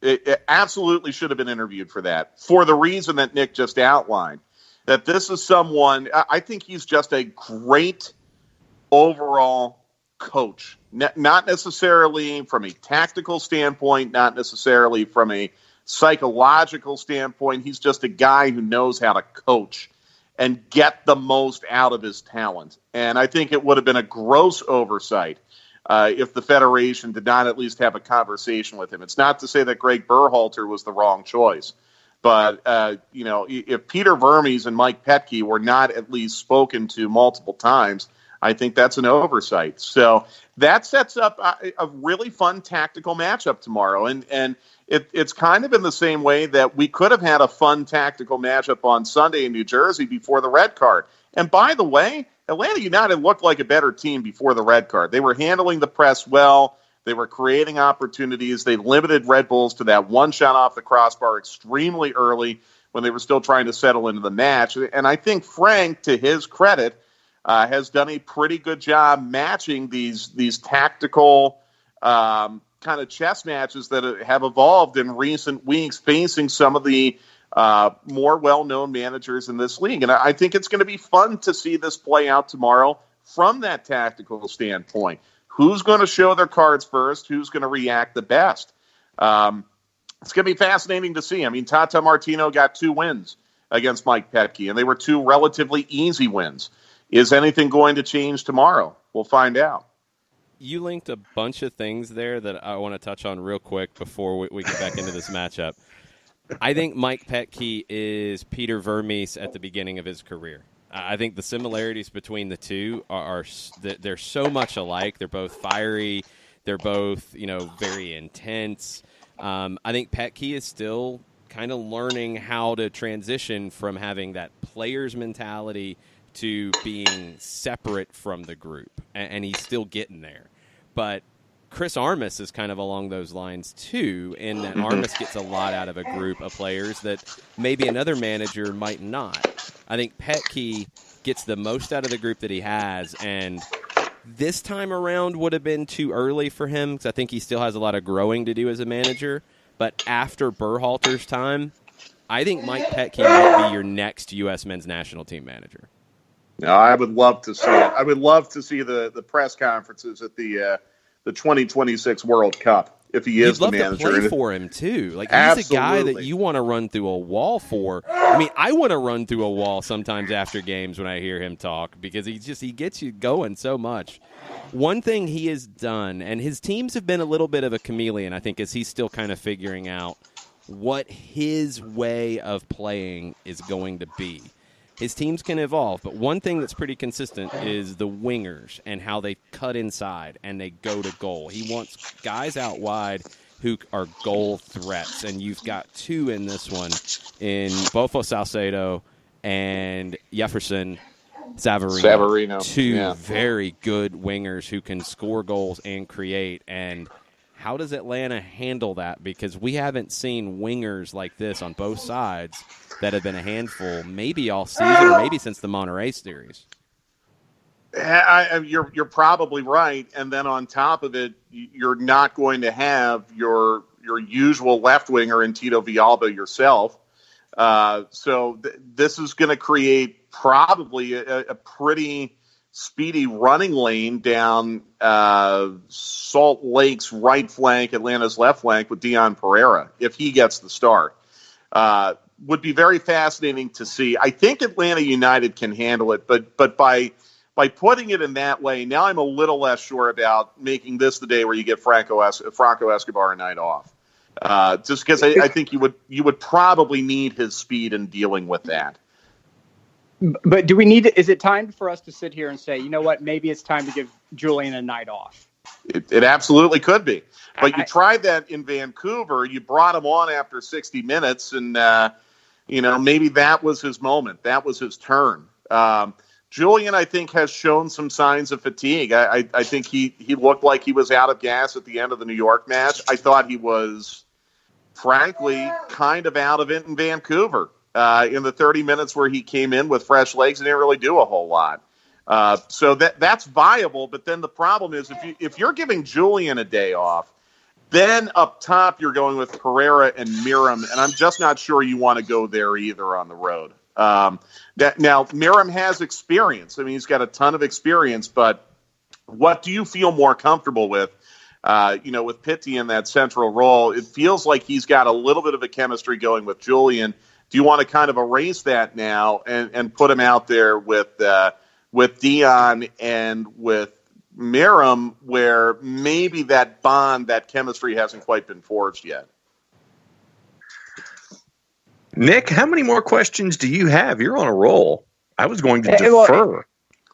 No, it's with me, I believe that the whole Colorado thing has put me on a bit of a mood. I'm afraid, because when I look at Real Salt Lake and what they're doing, and I see what Petke's doing, and you see these press conferences with Petke where he says, "Hey, pass out these flyers, pass them out. and he gets everyone fired up. Sweaters and printers, brother. That's right. And I see, okay, and second, Mike, is that a dire wolf that you have there? What is it? Yes. Is it like a half a cow you're feeding it? Yeah, listen, Nick, there's no other way to say this. Fred, the dog, is not a young doggy anymore. And we are having a little chicken dinner here, and I just set the table, and the food's on the table, and Fred, once the food gets out, he kind of expects to be fed from the table. Fred also has a habit when I'm on the phone doing a radio hit such as this to let his voice be heard to the masses. So Fred is totally fine. He's very happy. He's giving me a big smile right now, but I think he's expecting to get a little bit of chicken. That's all. My cat's the same way. The cat. Well, that's the thing is that's another one of the underlying parts of this show that is consistent. With Nick, you hear the cat. With Mike, when he's at the Casa de Conti, you hear Fred. You hear Trooper here because he wants to either go outside or get treats, and you get Gwen at Jason's house. John, let me interrupt you for a second. I hammered the Hyatt Regency Vancouver for that fire drill in my TripAdvisor review. That cost me not only a valuable SDH segment, but some potential sleep as well. So they felt my wrath on TripAdvisor. If you want to check out my review, I'm Mike C. You can probably figure it out. That's epic. Yeah. What I was saying with Petke is that when you see that they have a coach, they don't have the greatest resources in the world. But they're maximizing those assets, and they're maximizing the brain power they have on deck. And when you look just right, not too terribly far away at Colorado, it's not there. It's a complete black hole of intelligence, talent, and ability. And whenever you have that, it makes me scream, because this league has the ability. Yes, you have a salary cap for parity, but you can spin through the roof on management and facilities and everything else, and they just don't do it. And so, Mike, that's my question. Now, my final question before I defer back to John here is: what is it going to take to get some of these teams like the Colorados of the world onto a competitive level? Is it just money, or do they need to find someone and just stick with them and let them ride? Wow, the RSL is so weird because they've had the success. They've won a championship. I think sometimes the simple answer to a question like that, Nick, is, just let their fans get a taste of success, and they'll spend more for tickets, and then you'll get a local broadcast deal and more sponsorship, and here comes the money. RSL has had the success, and they're a relatively well-supported club. So it's not that. I like the fact they have a robust academy system. I like the fact that they have developed players from areas not geographically adjacent to Salt Lake City. Like, they do a really, really good job down in Arizona. I think they've got a very smart manager. Salt Lake is kind of an outlier. I feel they are a little bit of an outlier on the list of clubs that is kind of in that lower third boat right now in the league, because they have had the success, and I do think they have some smart people there. It might be something as simple as just finding magic out of your academy and developing an academy kid to the point where you can sell them for $10 million and now you're off and running. It might just come down to that. A little bit of luck, a little bit of talent. But I don't think of Real Salt Lake, Nick, in the same way that I think of Colorado. I think from a competitive standpoint, they're a lot closer. They were right there in the West playoff mix last year. They are there again this year. I could see them being a playoff team in the West this year, absolutely. Whereas I think a club like Colorado or a club like New England, even with Bruce Arena, that's a long rebuilding process to getting to a point where they're consistently competitive. But is RSL going to be content being consistently competitive at 6th or 7th in the West? Or are they going to have aspirations to be a top team in the West year after year? I guess that's a question they'll have to ask themselves. That's a good question. I'll be curious to see where they go with it. One more before Fred jumps on the table because it sounds like he's getting pretty hungry. Fred's under control. Leanne's Fred just doesn't like staying cronky. No, he's getting chicken now. Leanne's got him taken care of. Fred, You won't hear really him again. Fred, well, just as I say that, now he wants to speak up again. Well, maybe Fred can chime in too. Which Atlanta United player is most important for the Five Stripes to get a win tomorrow night? Fred, let me ask you, which Atlanta United player do you think is most important against Real Salt Lake tomorrow? Barkhurst, he says. See, Gwen's a big Barco fan, but we don't have Barco in this one. No, but Fred likes Barkhurst, and I came up with that by myself in about 30 seconds, so I'm pretty proud of myself. Julian Gressel, because he also. And Leanne points out that Julian Gressel has a dog also named Fred, so maybe he's a fan of Gressel. To answer your question, Jason, Julian's dog was named Fred. Very nice. Or Freddie. Freddie is his name, but we call Fred Freddie all the time. Fred, you've become like the star of this segment, buddy. Yeah, man. Nagby. I think just if RSL wants to create a traffic jam, Nagby is going to be the guy that's going to help Atlanta United solve that. I think Nagby has been quietly just extremely consistent for Atlanta United and very, very valuable over the last couple of weeks, and has the relative freshness of having skipped that Vancouver trip. So, this is his first long road trip of the season, basically. I look for Nagby to have some fresh legs and get Atlanta United out of some traps tomorrow. That's a good one. Wouldn't even surprise me if he's playing as a number 10 tomorrow. Wouldn't surprise me a bit. You know what, Jason? Let's see it. I mean, we've got to see it eventually, right? So why not experiment with it tomorrow? I would really like to find a day off for Pitti. He's just put in a tremendous work rate lately. It would be nice to find that opportunity, and maybe it will be tomorrow. And then you could have Lorenowitz and Remetti behind him for cover. You could, if you want to get really crazy tomorrow, you could see Joseph up top, but then Pereira, Nagby, Merrim behind him if you want to get Russell and Pitti a rest. And then you've got defensive solidity behind that with Lorenowitz and Remetti. It could work. Yeah. We'll see. I think it's going to be fascinating. I think Atlanta United has a really good chance at a result and could get 3 points, too. You get 3 points out of this. No one's even talking about what happened this past Sunday anymore, and you're feeling really good with 2 winnable home matches to come before the international break. Right there with you. We'll be on the air 8:30 tomorrow for Five Stripes Countdown. Mike, I'll see you at the airport. Yeah, about 12 hours from now, Jason. I'll get you a bagel. Oh, there we go. Bagel and a Red Bull. Yeah, there you go. That. I'll definitely need one of those. All right. Thanks, Mike. And Nick, this was a pleasure, by the way. We got to do this again. Absolutely, man. Love it. Anytime I get to talk to you, I'm an absolutely huge fan of it. All right, guys. Take care. Be good, Mike. Thanks, Mike. We're going to take a quick break. We'll be right back after this. Today's show is presented by Appolinsky and Associates, personal injury lawyers with over 30 years of experience, supporters of Atlanta United, Faction, and Inter-Atlanta Youth Football Club.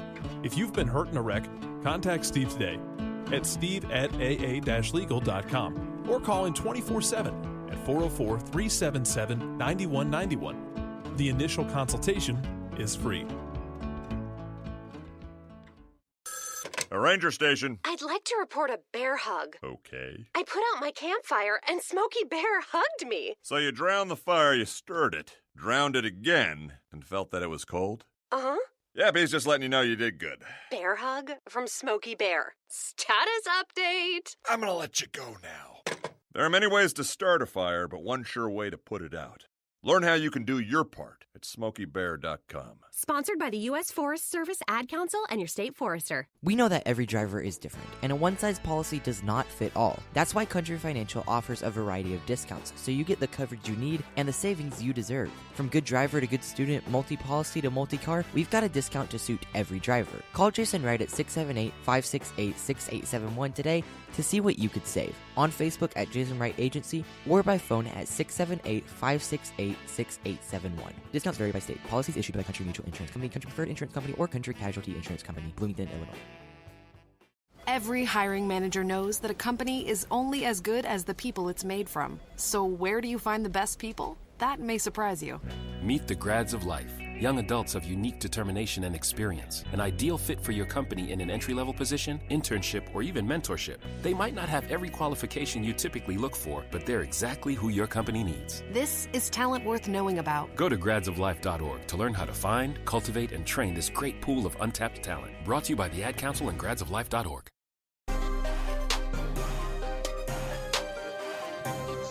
Welcome back. Soccer Down here. PM, getting you set for Real Salt Lake and Atlanta United tomorrow night. Kickoff will be just after 9 o'clock from Rio Tinto Stadium. Mike Petke talked to the media out in Utah today, and MLSsoccer.com has an article. I'm going to read y'all a couple quotes, and this is Mike Petke's thoughts about Atlanta United. First off, first thing he said was they're the number one possession team in the league. Then he said, a bit of a new system compared to last year, but to us, it's more organized defensively and explosive on the transition. The game 2 years ago here, they were explosive, and they were opened up for us to counter them at that point, but they also did a good job on the counter press then. This year, they're still going to counter press and be aggressive, but they do get much more organized defensively. That sounds like he thinks they're even better than they were before. Now, you are talking up the opponent. You are giving the media some lines ahead of time, but that's a very respectful way of looking at it. And I don't think there's anything he said that's wrong there. No, I look at that quote and I'm like, yep. I mean, literally, I'm sitting here and check marking as you're talking the Petke transcription, and all I'm doing is I'm hitting check marks the whole way through. So last time I checked, Mike Petke can analyze an opponent and has been fairly good at his job. And I think that's spot on with what we've been able to see. And I know that there are those elements of sitting there and saying that, it's going to be a tough match for, the however you want to phrase it in the coach phrasinator for this week about talking up your opponent. But no, I mean, what Petke said, I've got check marks all over that thing, Nick. Isn't it? It's funny. Mike Petke's a licensed coach, right? Yes, I believe he is currently certified. Okay, certified coach. It's funny when a certified coach looks at a team and how they're progressing through a season, and then and how he rates what they do. Coaches will find ways using coach speak to subtly shade an opponent, right? Well, let's say, we know what they do. They do one thing, they do it really well, and we have to prepare for that. That's not what he said, right? He said they can do a lot of different things, and they're doing different things now than they were doing last year. He knows what he's in for. He knows he has a coach who can make adjustments, who can alter game plans. And the team that you saw last week may not be doing 100% the same thing that you're seeing this week, and he's aware of that. And I think that I appreciate Petke kind of, noting that, and maybe it was a little bit of honey before the medicine. But I just think, guys, we so often we keep hearing about, the plan's gone to crap because of one loss. Oh my God, the whole thing's gone to garbage. It's this, it's that. I'm glad that Petke pointed this stuff out, because the guy knows what he's talking about. I mean, does he have all the resources Atlanta has? No. Is he maximizing those resources as best he can? Yes. The guy clearly knows what he's doing. So I think he's pointing out some facts, baby. He's dropping some little truth bombs on us here. I like managers that are real in their statements here, and I think Petke is that. He's not gonna sugarcoat things. Like, does he play some things for effect? Yeah, absolutely. But he's telling you what he thinks about the opponent. And he goes on to continue to talk about what they're going to try to do or what they think they can do. He said, our possession is the starting point.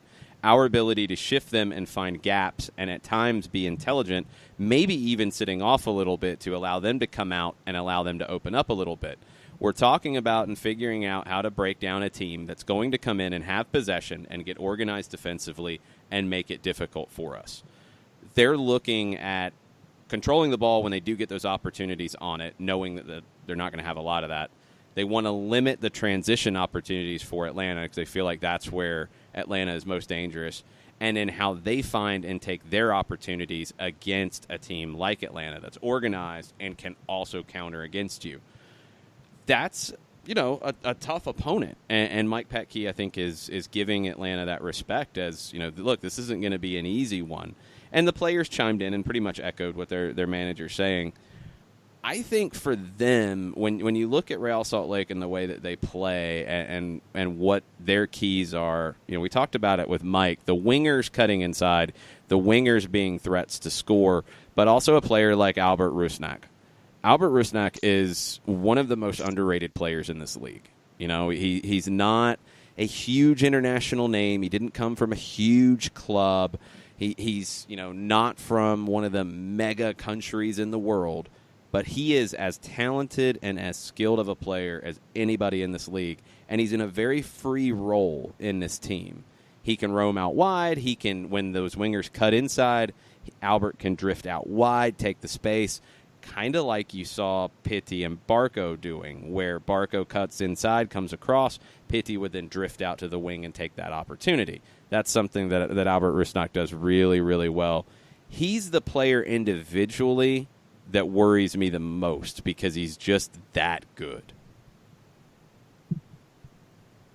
And with what Rusnak is capable of doing, obviously with that free roll, I think this is kind of me processing your statement and trying to think about it out loud at the same time, that with the lineup, let's just say, let's go with your really crazy lineup that you were talking with Mike about as an idea for the sake of discussion here. I think that does that not put a premium on the individuals that you're going to need in defense, especially in these transition opportunities that may come up for Real Salt Lake, to have a Lorenowitz and a Remedi there as your anchors in that second or third line if RSL's coming back and attack?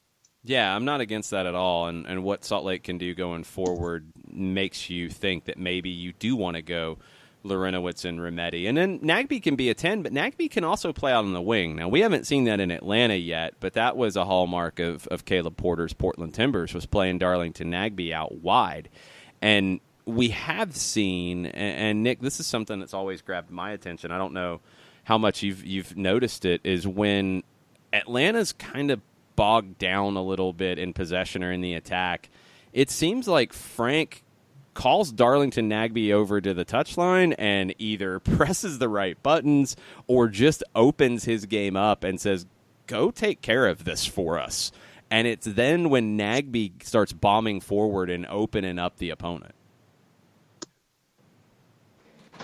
Yeah, and we cannot undersell what Nagbe has done this year. And one thing that we have noticed since 2017 is that teams are more than happy to go into a low block and just park and sit and try to, frustrate Atlanta.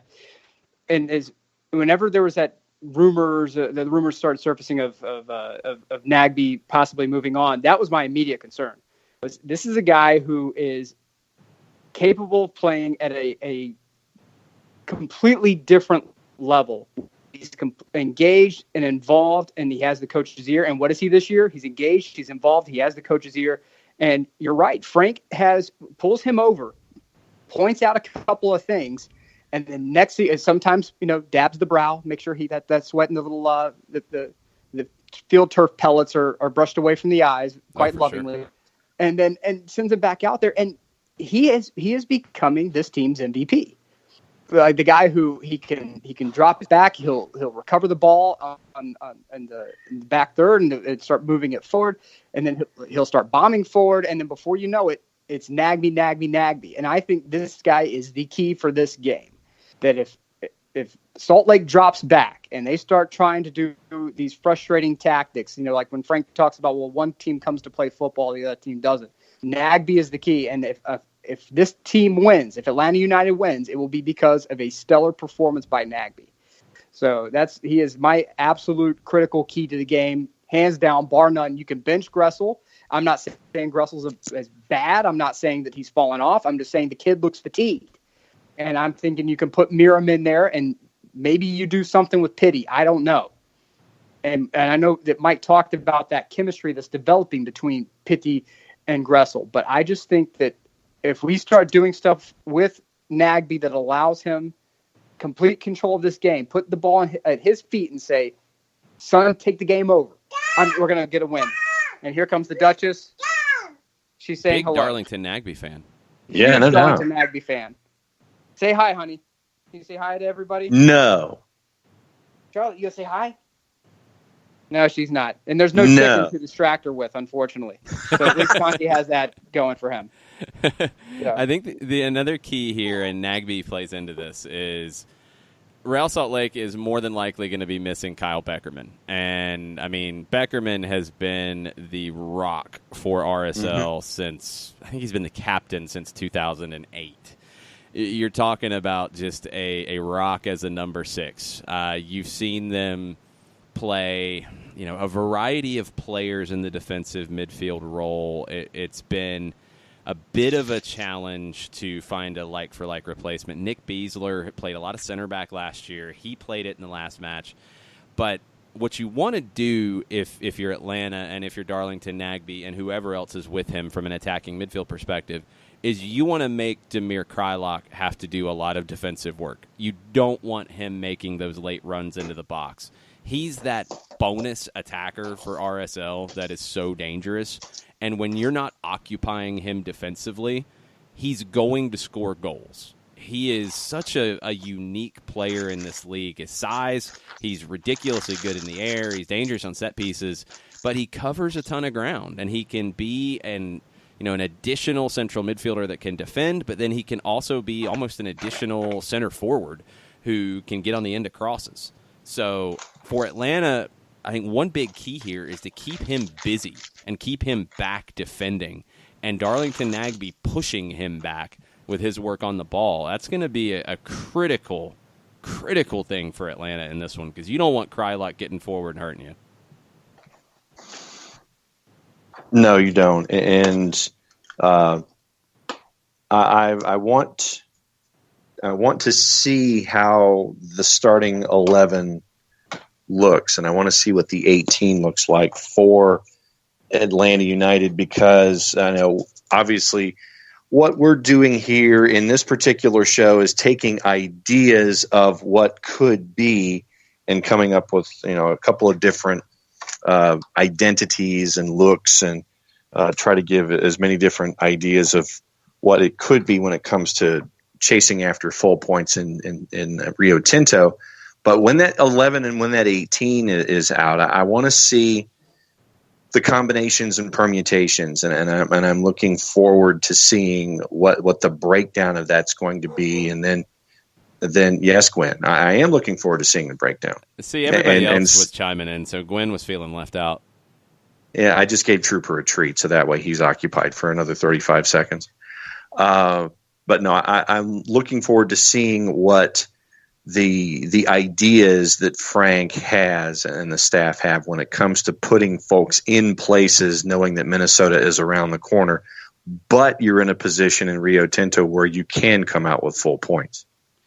Yeah, I think 3 points are definitely on the table in this one. This is a matchup that has served you well. The last 2 times you've seen Real Salt Lake, you went out there and you got a 3-1 win in 2017. You handled them pretty well after a crazy week where you went to Colorado, then went to San Jose, then flew back overnight and played Salt Lake on the weekend and controlled that match pretty well on tired legs. So you've matched up really well against them, but this is going to be a little different Atlanta United because of that fatigue. And how many changes do you see to the lineup? That's probably the biggest question for me going in is what changes might you see and how many is probably the biggest question.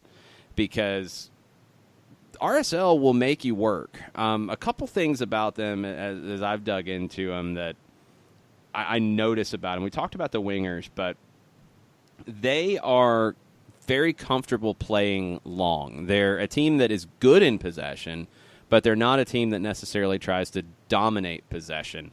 They want their possession to be in your defensive third. They want to get the ball there as quickly as possible, and then they'll play a bit. Then they'll knock it around a bit. They don't want to build up out of the back so much.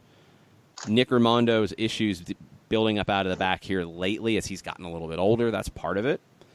They're also just comfortable playing long. 17% of their passes are long balls. That's a pretty high percentage. It's one out of every higher six. Than Atlanta. And they complete a little less than half. So they're comfortable playing a ball, like a field possession kind of game. Field position kind of game where they want to get the ball they're in more your than happy half to flip the field on you. Yeah, and then they feel like they can pin you a little bit. So that's something Atlanta will have to deal with. Whoever's on the back line will have to have their head switched on in terms of, if it's Aaron Herrera, if it's Donnie Toya, if it's Beasler playing long and making you work, either to play long to win the second ball or to try to play over your head and let guys like Salcedo and Savarino and Corey Baird chase onto it. Rusnak is so good at picking up that second ball, too. Like, as a skilled player, he's a scrappy player.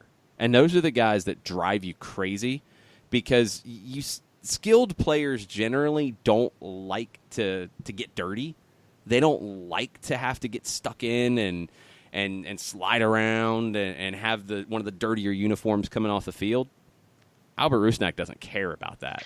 So winning those second balls, that's something he thrives on. So they don't mind playing direct and taking those chances, but then getting the ball as far away from their goal as possible.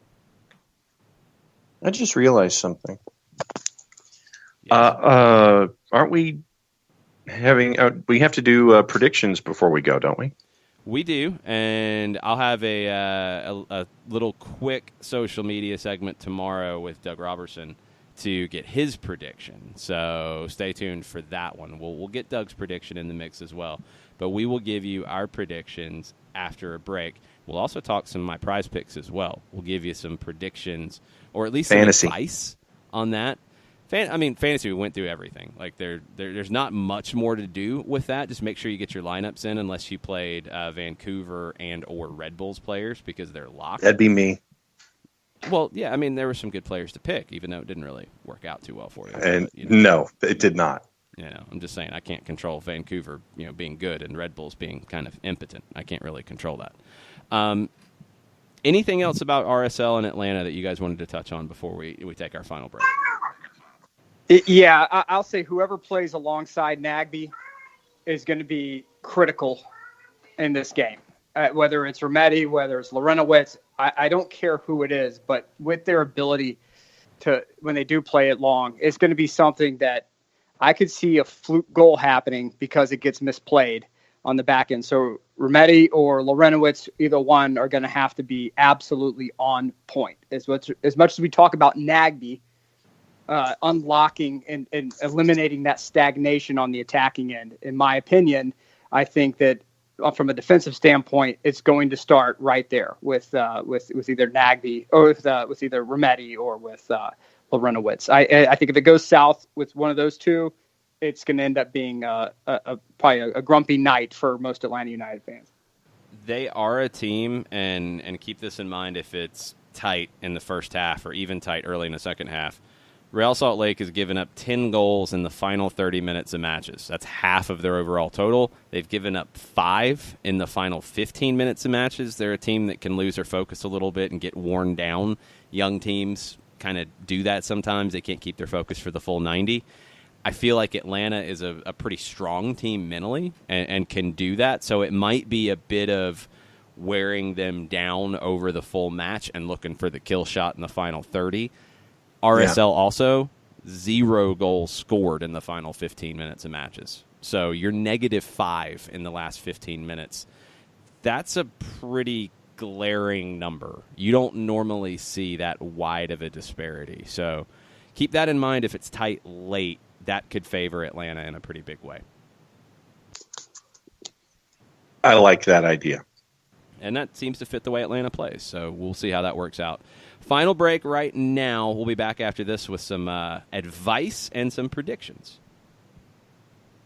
As a business owner, you know that every year brings new challenges and opportunities. The success of your business demands expertise and focus. And Country Financial can help you keep that focus by helping ensure you have the right insurance protection in place to meet your goals. Jason Wright can help you create a customized insurance plan that has coverages designed just for your business. Give Jason a call at 678-568-6871 or reach him on Facebook at Jason Wright Agency. Coverages vary by state. Policies issued by Country Mutual Insurance Company, Bloomington, Illinois.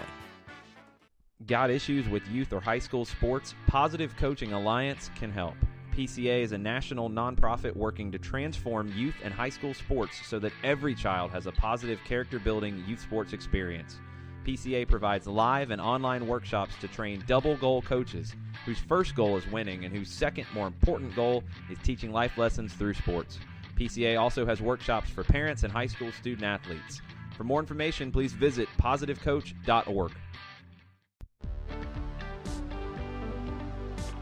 If you've been hurt in a car wreck, contact my friend Steve Apolinski of Apolinski and Associates. He's been representing individuals for over 30 years throughout Georgia and Alabama. Email him at steve@aa-legal.com or call him 24/7 at 404-377-9191. The initial consultation is free.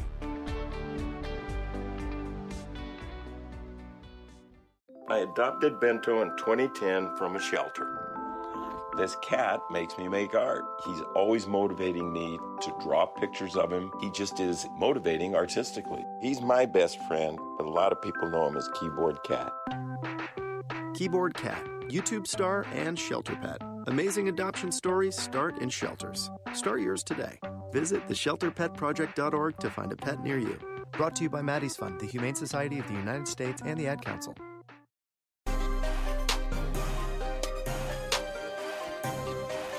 Welcome back. Make sure you are signed up for myprizepicks.com. Use the code SDH. You're going to get 25% of your initial deposit matched. You're also going to get a free $25 two-pick play here. And some of the MLS board is up. Now, they generally will add some as you get closer to the weekend's games. There'll probably be some that go up tomorrow or Saturday morning. So check the site and see what you like.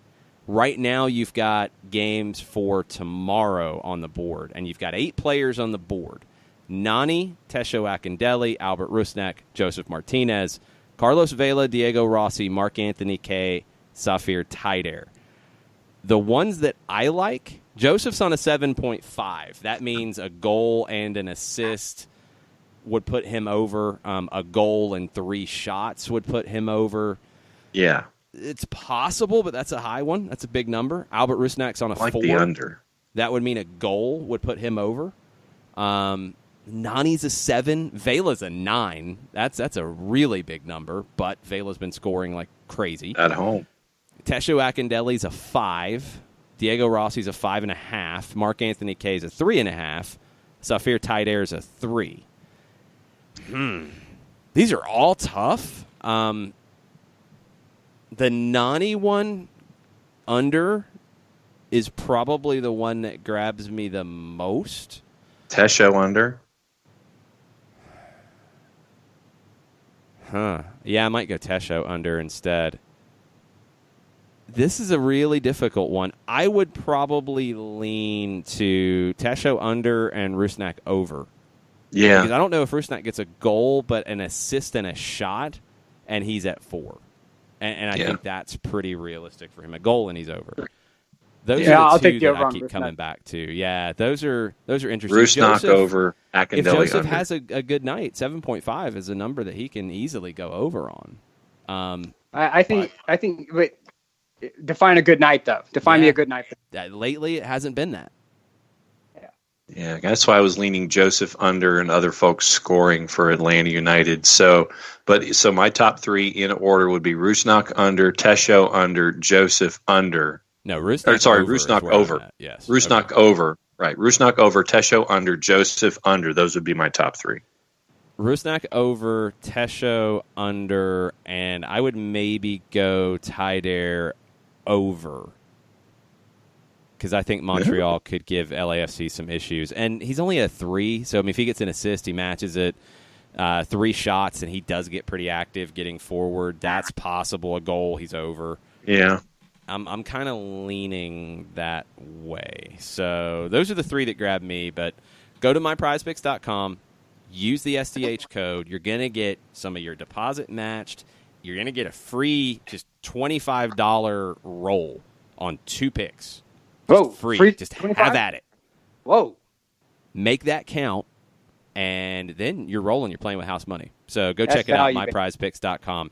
iOS, the app is available. Android, it is coming. It'll be available very, very, very soon. And they're an Atlanta company. So, and follow them on Twitter because they do flash discounts and flash adjustments on players, and they've done it in MLS.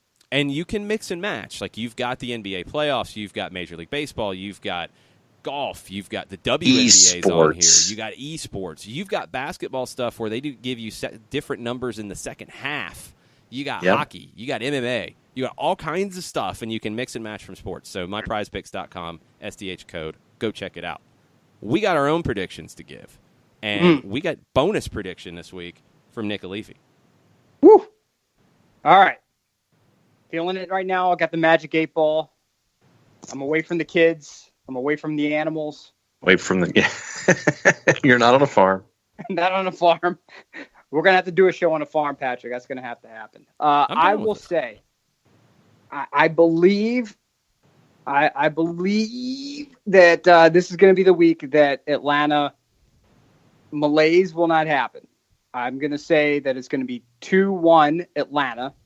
And I'm going to go and I will say that Justin Miram scores a goal. And then I will say also that Pitti gets one that will that's going to be an absolute banger. Ooh. Justin Miram and Pitti with goals. I like it. 2-1. Yeah, 2-1. Okay. Jarrett is right there with you. He has chimed in with his 2-1 prediction. Joseph with a goal, and he goes Miram as well. All right. All right. John, 1-1 draw. Yep, that's what you got. No, I've got 2-1 win, and I was going to go with Pitti and Miram. So Nick basically stole my pick. Oh, wow. He does it again. Dun, dun, dun, dun, dun, dun. See, and this also gets Nick into the Bailey Daily with a number because he's got a prediction. So go to when Josh posts the poll at JBailey86 in the Bailey Daily, vote, and now Nick Alifi's in the prediction window. Yes. Hey. Yes, he is in the mix, so he will have to be giving predictions going forward now, and he can mail Correct. Them. That works. Okay, all right. He can give the frozen envelope. It works. Sometimes it may be good. Sometimes it may be. Yeah. If you haven't seen Baby Gattuso, by the way, with all of the baby filters, that might be the best one. Like I've been crying at times when I've seen that. It's just so good. So everybody's going 2-1. Yep. I can't do that. I can't go 2-1. That was because you're in the lead. That's not even that. I can't go 2-1 because see, if I went 2-1 because I was in the lead, then I would be pulling a John Nelson, and I'm not going to do that. Yeah, and you'd still be in the lead, getting closer to unseating the two-time John, champ. I have my beliefs about the way you do this. I have my beliefs about the game, and I'm going to stay true to my beliefs. And I'm going to give you what I think happens in this game. 3-1 Atlanta United. I think you get 3. goals. I think it is not Justin Miram who gets the goal. I think it is Dion Pereira who gets a highlight reel goal after a ridiculous dribbling run. And I think Joseph gets 2 for you and has a really good night. And I do think it is a bit of a challenge. I think it's 1-1 at halftime. You get the opener, and then RSL gets the crowd going with a goal from Savarino. And then Atlanta takes care of business, wearing RSL down with the possession game, making them work, making them try to stay focused for 90 minutes, and they just can't do it. And you open up the hole where Kyle Beckerman would be, and you open up that defense, and you get 2 goals in the final 30 minutes, and Pereira is the one that's the game winner. Ooh, very nice. That's broadcast plans. Broadcast plans tomorrow. So after we arrive, which will be just after noon Eastern time and in the morning Utah time, we will be broadcasting live at 8:30 Eastern for the Five Stripes Countdown on 92.9 The Game, on the Atlanta United app, on radio.com app as well. And there is no traditional English language broadcast on TV for this one. So people will be giving you the tutorials on how to mute the TV and sync up the radio call. It's about a minute, maybe like a minute and a few seconds. It's like minute 10 usually. Yeah, I want to say people have got it down to where it's somewhere between a minute 08 and a minute 10. And sometimes at halftime it shifts a little bit, which is weird, but it'll shift a few seconds. So it's pretty easy to do. If you want to do that, if you can't make the SAP function work or you just choose not to use it, you can listen to us and we'll have your call for you. And we'll have an hour of post-game as well. The full-time report will be on for an hour following the match, following the final whistle, where we'll break everything down. And if you have thoughts, please tweet at us during the game, Mike Conti 929 and Long Shoe, and we will talk about it hopefully at halftime a little bit, and hopefully after the game, after an Atlanta United win. And then if all goes well, we'll grab a drink with Dunny afterwards. So that'll be good. Oh, there you go. There we go. Hey, guys, can I have 1 minute? I know we're trying to get out of here. Yes, no, you get a minute. Go for it. Yeah, you get a minute. All right. Memorial Day is coming up, and it means a lot to me as a veteran myself, but we have a situation right now where there are veterans out there who are struggling and working through things, and they feel like they're alone. And I don't want to have some of the conversations with family members I've been having lately. And so what I want to do is I want to give a number right now, okay, because I want this show to be positive. I want it to be uplifting. I want it to be fun. And I want to uplift here and say Emory Healthcare has a free veterans program out there. If you're struggling, if you're hurting, Memorial Day can bring it out of some of us. I know it firsthand. Call 1-888-514-5345 to find out if you are eligible for free health care through Emory Veterans Program. It's not through the VA. There's no crazy line. There's no crazy red tape. You call that number. Again, it's 888-514-5345, and let's get you some free top flight #1 healthcare. That's my mucha euro y'all moment for you guys, and a respectful and loving Memorial Day to all of the people out there. Amen. Yes, seconded. Thanks for sharing that, Nick. Yeah, that's a great resource right around now too, because it can be definitely a challenge for some, and there's always people out there who need that extra boost, and that's been something that's been really cool about you guys who listen to the show and all of the shows on the network. Is it does kind of feel like a little bit of a community, so look out for one another. I think that's a show, because I think Nick's going to get in trouble and turn into a pumpkin if he doesn't go and go hang out with the Dr. Wifey. Yes, doctor. And I got to talk on 92.9 The Game because I was on at 8:20 this morning, so I got to be on at 8:20 this evening too. So that's what we do. Yes. So this is the show. Thanks for listening, whether it was live or whether you're listening on Friday, as Jason and Mike are heading westward. Listen to them, sync it up. They'll come back safe, and we will be back at it on Monday for another short turnaround match week situation type deal with Minnesota coming to town. Yes. The craziness continues for one more week, and we'll have Atlanta RSL talk on Monday. We will have USU 20 talk on Monday. Nick's Italians won. They were very happy. We will have Argentina U20 talk on Monday as well. They play on Saturday. And we'll start looking ahead to Minnesota coming on Wednesday, Chicago coming next weekend. Busy week ahead. Thanks, everybody, for listening. Thanks for listening all week, and we'll be back on Monday. Mucha plata, y'all. Mucha support your lower division teams, y'all. Mucha euro, y'all. Say mucha euro. Very nice.